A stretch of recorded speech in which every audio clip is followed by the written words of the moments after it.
Well, hello, everybody. I'm Sue Frederick, and it's an honor to be back here. I spoke on a cold January day here, and it was filled with ice in the parking lot, so it's very nice to be back in the summer. So today I'm going to take you on a journey with me, a vision that I had in 2014 that has inspired my life for many years.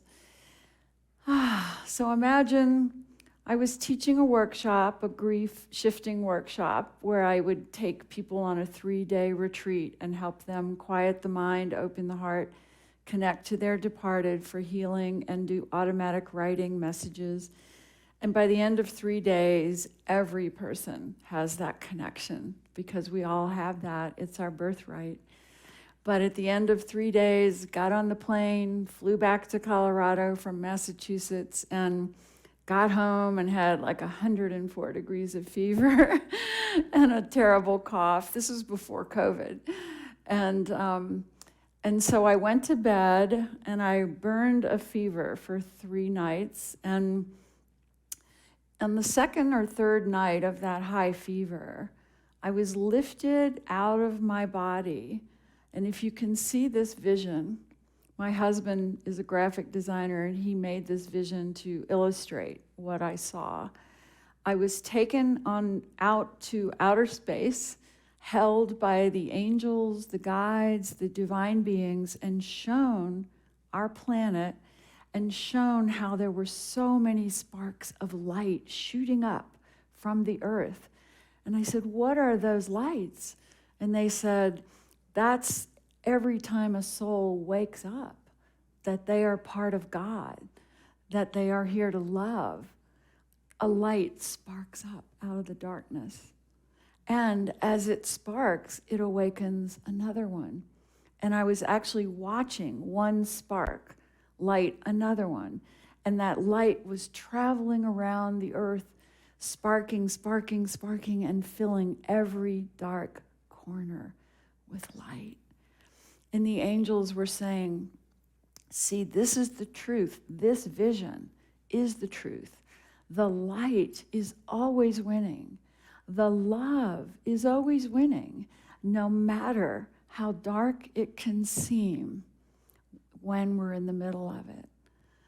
And they kept whispering and telling me things. And finally, when it was time for me to go back, they said, "Now, it's your job. You've agreed that you're going to teach this and write about it because things are going to get intense in that earthly realm in the next few years. And people are going to think that maybe the light and the love are not always winning. But you have to show them. You have to show them this vision." And so I dropped back into my body. And as I was recovering, I grabbed my laptop, and this book came through me, through a divine lens, given to me by those beautiful guides who held me. And the way I boil it down for all of us is that is our soul's view.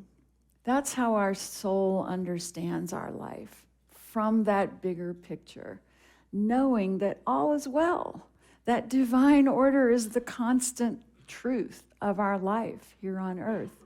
And yet, as we get down into the minutia of it, what am I going to do with the boss who's driving me crazy? Oh, what about my child? Or what about my career? What about this or that? We're down in the monkey mind of the minutia of earth. And this is what I call the ego lens view. And we need that view because it's how we get the laundry done and make a living and provide for ourselves. But our higher self is always showing us that view.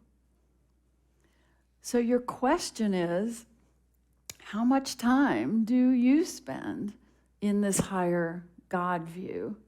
And how much time do you spend in the minutia, your ego lens? And I always like to tell people a way to remember how this all works is that we imagine we're all hanging out in the divine realms before this lifetime began, because we do. And we're learning and we're loving and we're filled with unconditional love. We can see the earth for what it is, a beautiful earth, humanly realm of divine order.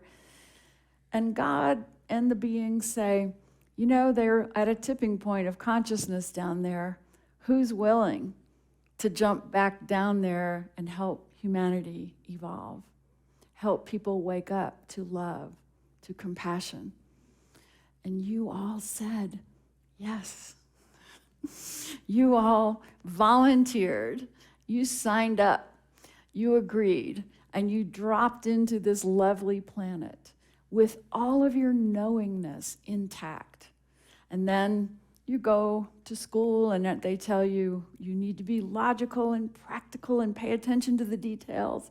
And then your parents, being good parents who love you, tell you have to follow the rules and be like everybody else. And sooner or later, you start forgetting this big view. And like a good child, a good person, you get focused on the minutia of our earthly lives. And that minutia is good. We're in it. We came here to be in it. But our question is, how do we live in that everyday minutia with the bigger view? Well, many easy ways to do it. And one of the easiest ways, believe it or not, is simply to ask for help. And just to even close your eyes when you're having a bad day, driving in traffic, whatever it is that's making you crazy, just take a deep breath and go, please, divine beings, God, lift me up above this moment. Show me the wisdom of this moment. Fill me with love and gratitude. And you will be lifted into a God moment. A moment of seeing the good, seeing God the good in everything, even in the things that normally trouble you. How many of you remember the last time you had a God moment like that? Yeah. Come on, people. You've all had them. Yes. Yes, God moments keep us going. And I think they have to come from the heart. In the Beatitudes, Jesus says, blessed are the pure of heart, for they shall see God. Blessed are the pure of heart, for they see God. It's from here that we remember this and that we have our God moments, not from here. The monkey mind is necessary down here, but it lies to us, right?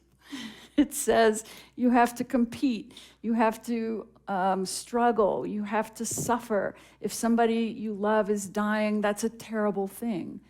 The heart is able to lift above and see the bigger picture.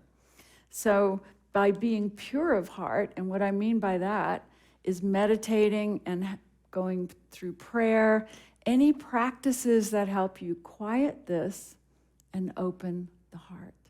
I learned to meditate back in the 70s, and I learned the Hindu traditions first, and they are masters at quieting the mind. They use Sanskrit mantra, which I love, and mala prayer beads to say mantra on. How many of you do that kind of meditation?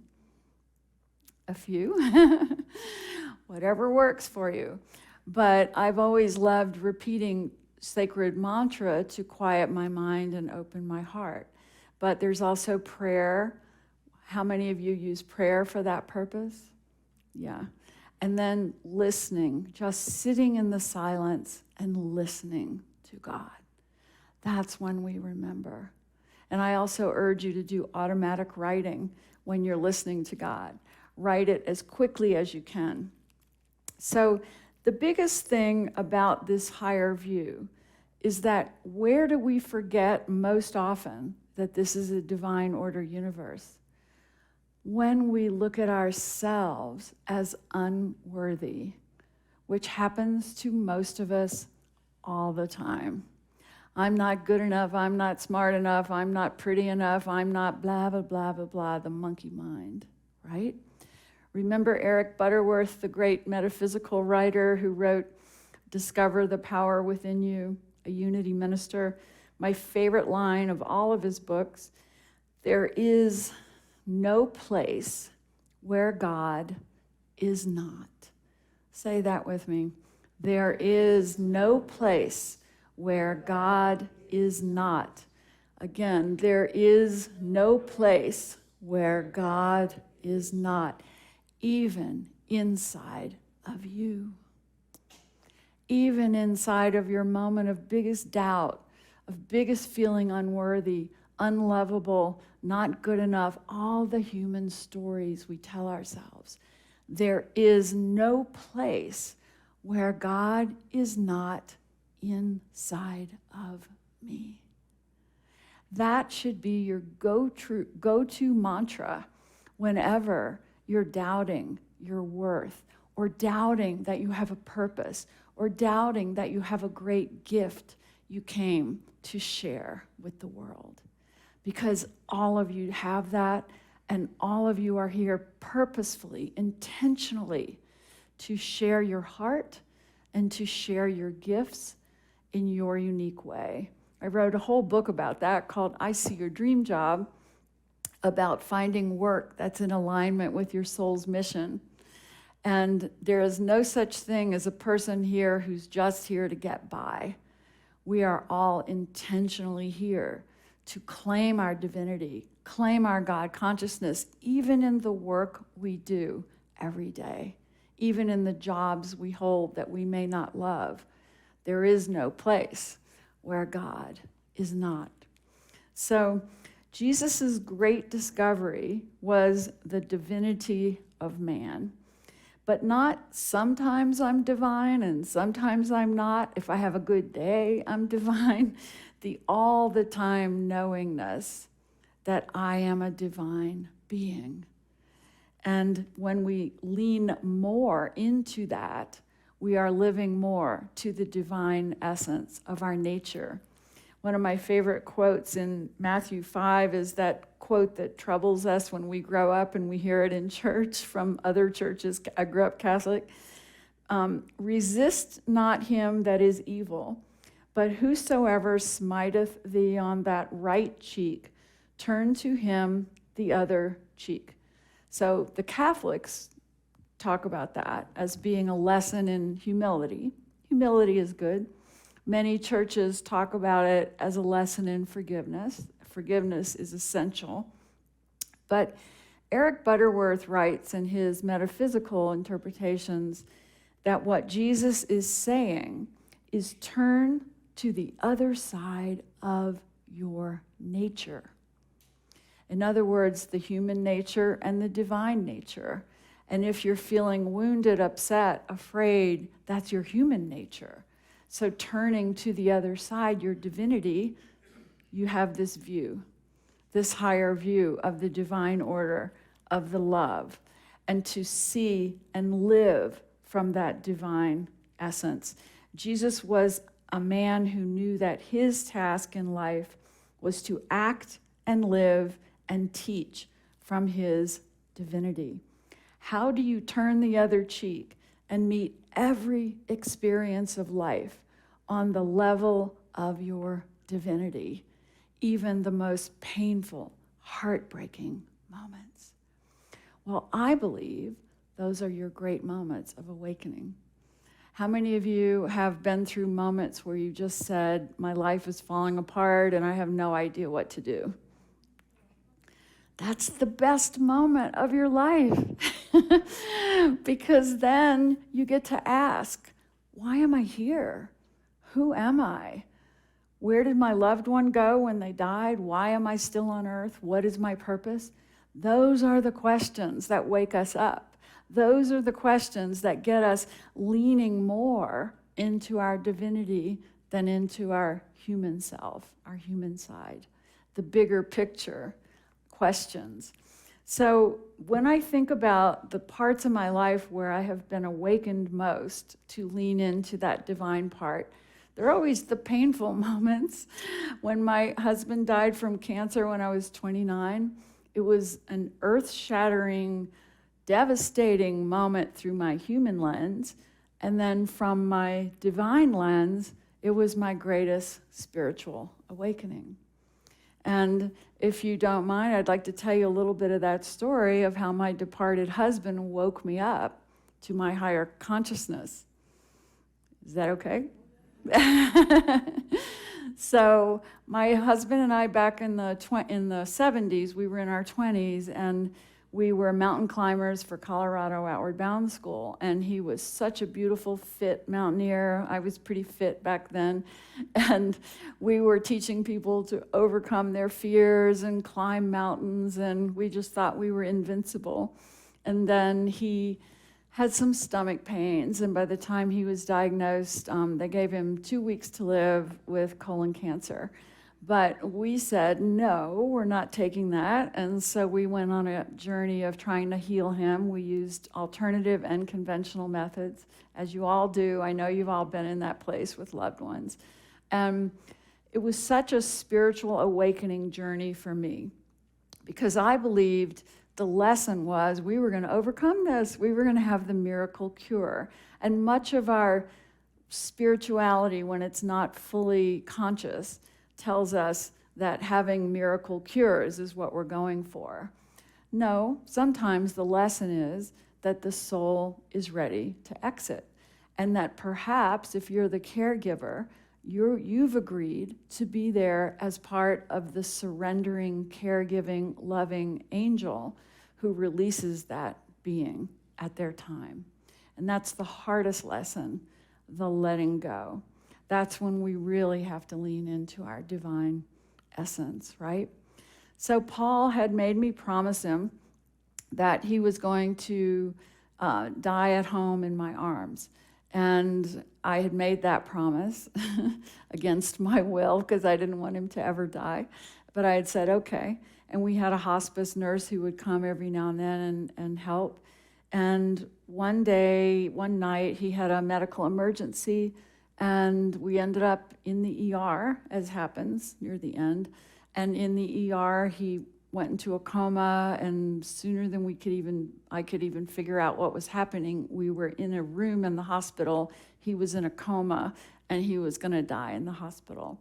So I felt that I had let him down. I was very distraught. In fact, I was fighting with the doctors, saying, let me take him home. He just wanted to be at home. And I know this story has played out for many of you, because I hear it from clients all the time, that you are trying to control the process of dying, but dying takes its own path.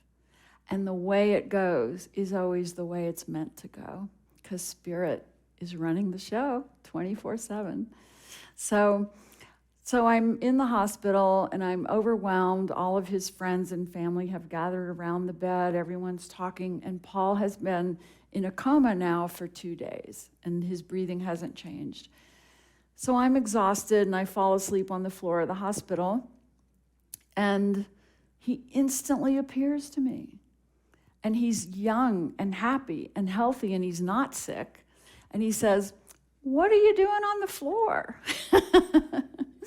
He says, get up. You said I could die in your arms, and I'm not trapped in that body. I'm not trapped in that coma. Get over yourself. Get up. And so I woke up going, wow, Paul is free. He's not in that body, but he wants me to hold him. Everybody get out of the room. And so everybody left except Paul's mother and myself, and we stood on either side of him and put our arms around him. And we said, we love you. We release you. We surrender you with complete love. You are free to fly out to the mountains and be free of the body. Instantly, he took a beautiful sigh. And instantly, his soul lifted out of his body. His mother and I could see it with every cell in our bodies. And he lifted out and flew. And we knew instantly that that body was a shell, and we felt no attachment to it. And it was a transformative moment of my life. I was learning there is no death, that spirit continues, and that somehow there is a divine order in all of this, even when it doesn't seem that way. That is our divine lens view. How many of you have had similar experiences? Yeah. There's a great blessing in that moment of surrender to Spirit, when we get on our knees and we say, I don't know what to do, God. Please take this the way it's meant to be for highest good with love. And we let go of our human control. Because the ego lens, that minutia view, tells us we're in control, which we're not, and tells us to be down in the minutia details, controlling and manipulating. That's not our highest self. That's not our divinity. Our spirits of our loved ones laugh about that. They go, you people are crazy. You pay attention to all the wrong things, and you think those details are the important parts. No. Love, how we treat each other, how we live from that higher wisdom of, is this life a good life? Or is it troubled and tragic and random, and are more bad things happening than good things? How often do you find yourself veering into those thoughts? Can you make a promise that you're going to try to do 51% of your day, leaning into that divine lens view, saying, wait a minute, how can I see this differently? How can I see it from the light of being above it all, understanding that love and light are always winning? Can you promise me you'll try today to do 51% of that, no matter what comes your way? Yes, I have one person. Good. Two. Okay, good. So I've been told by certain metaphysical teachers that if all of us could do 51% of our day leaning into the God, the good, that all of human consciousness would wake up. We would fill the planet with light. So that's your job, 51%. You can do it. So your tools are meditation to quiet the mind and open the heart. Calling for help, knowing that at any moment of any day you are never alone, no matter how much you think you're alone. Calling in the support of higher beings, of departed loved ones, of angels, and of God. They are all here for us, to help us. Call on them. They can't interfere with us until we ask for help, because we have to stumble through this life. That's part of the law here. But the minute you ask for guidance, for wisdom, for lifting up into the love, that prayer is always answered joyfully by the higher beings. So that's your homework. And your other homework is to look for those God moments. Whether you're driving and you see a beautiful sunset, or here in Prescott, I'll tell you, I'm from Phoenix, just being here in the cooler air is a God moment for me. So take whatever's going to open your heart, fill it with gratitude, and use it as your God moment. I have one more story to share, and then I'm going to go away and let you get on with your day. But this is a perfect story about knowing that we're always being loved and supported even when we think we're not. So I work with many grieving parents, many grieving people. I always like to give a shout out to helpingparentsheal.org. They work with grieving parents, and I'm very much involved with them.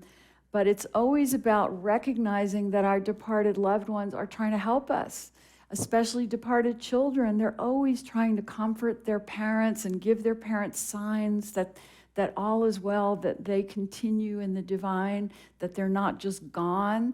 Because the darkest of our grief says, I'll never see them again. I can't live without them. What you have to really do is live in a different kind of relationship with them, knowing they're around you, talking to you, trying to lift you up, trying to give you signs. And your job is to say, yes, I believe it. So in the 70s, when Paul and I fell in love, and by the way, a shout out to my beautiful husband, Gene, out there, because I've been with him for decades, and I love him more than anything. And he is okay with me sharing these stories because this was my moment of spiritual awakening here with Paul. So when we fell in love, Paul gave me a gift of a necklace that was, can we have that necklace? Yeah, there we go. That was a crescent moon, turquoise, with a gold star in the middle of it. And he said, I'm the moon and you're the star. And that became our little love thing, and I would wear that necklace.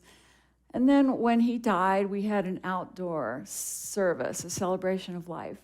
And we were all sitting outside. It was a Colorado night in July. July 13th is when he crossed. And it was the most beautiful evening.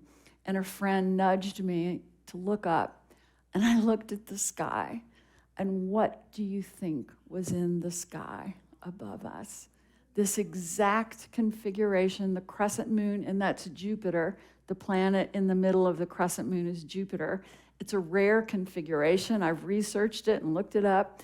And it was right there because divine order arranges things in ways that our linear mind can never understand. So it's our job to just go, Paul, thank you. A sign from divine order that all is well and spirit continues. So on that night, everybody looked up. They saw my necklace that I was wearing that was that way, and we knew Paul was with us, telling us all was well. So every year since then, 43 years this summer, on July 13th, I always honor that date because I feel like it's my spiritual awakening date and the day that shifted my perspective on life. And so every year I have a little bit of sensitivity, emotionality. You guys have angelversaries of the people you love crossing. You know that that's always a very sensitive time in your life, no matter how many years go by. So this time, in July 13th, I was feeling hypersensitive and hyper emotional. Like I would be talking about something pretty normal and there would be tears running down my eyes. And my beautiful husband, Gene, was like, Sue, you forget. You're this way every year on July 13th. You cry all through July, And I'm like, all right. And so we're talking about it, and I'm telling him how silly I feel, that I'm so emotional. And he said, let's go shopping, let's walk around. So we went to Cave Creek, and they have a lot of beautiful art stores in Cave Creek, just down by Phoenix. And so we walk into this one store, and right on the front display is this piece of artwork, this crescent moon and the golden star in the middle of it. As we're talking about this anniversary and how it affects me and how I feel like I'm seeing through the veil every year at July 13th, and we walk in, and there it is. Is that a God moment? Is that spirit going, you're not alone. All is well. Everything's in divine order. Just be aware of it. Lift up your view. Look for that bigger picture. It's always here to help you. And on that note, I want to thank you all so much, and remember to look for your signs from Spirit. Thank you so much.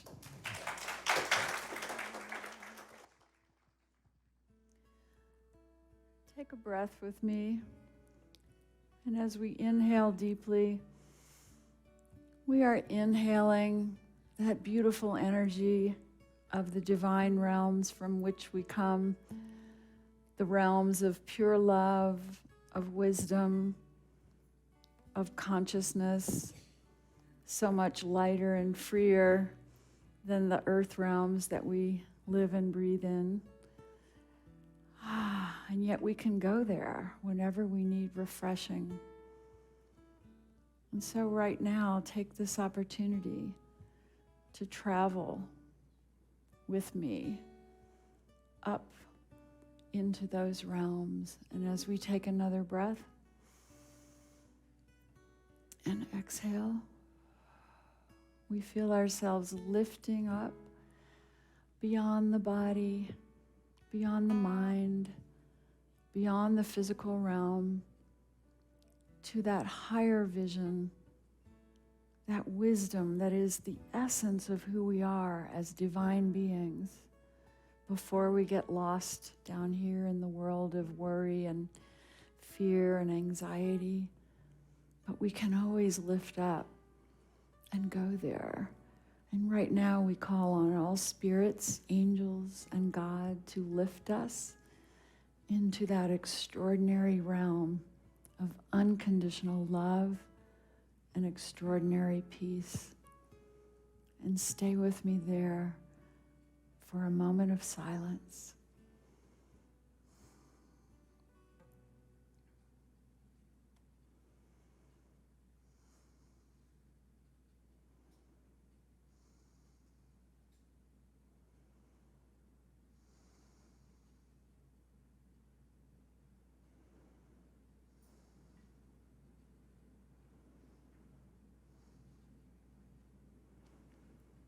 And if you feel your mind wandering, just imagine looking down at planet Earth from far above, seeing that bigger picture of your life on Earth.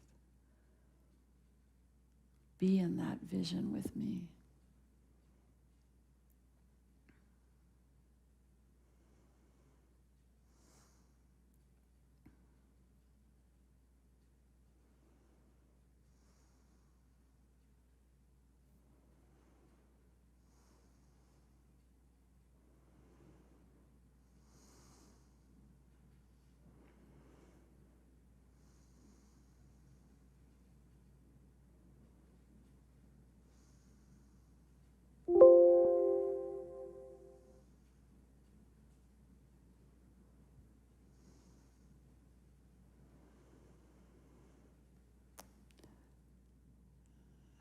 And as you take a breath again, promise yourself that you'll remember this higher vision of who you really are, a divine being, filled with unconditional love, fueled by God consciousness, surrounded by spirit, beloved departed ones, angels, even as we drop back down into the physical world, knowing that all is well.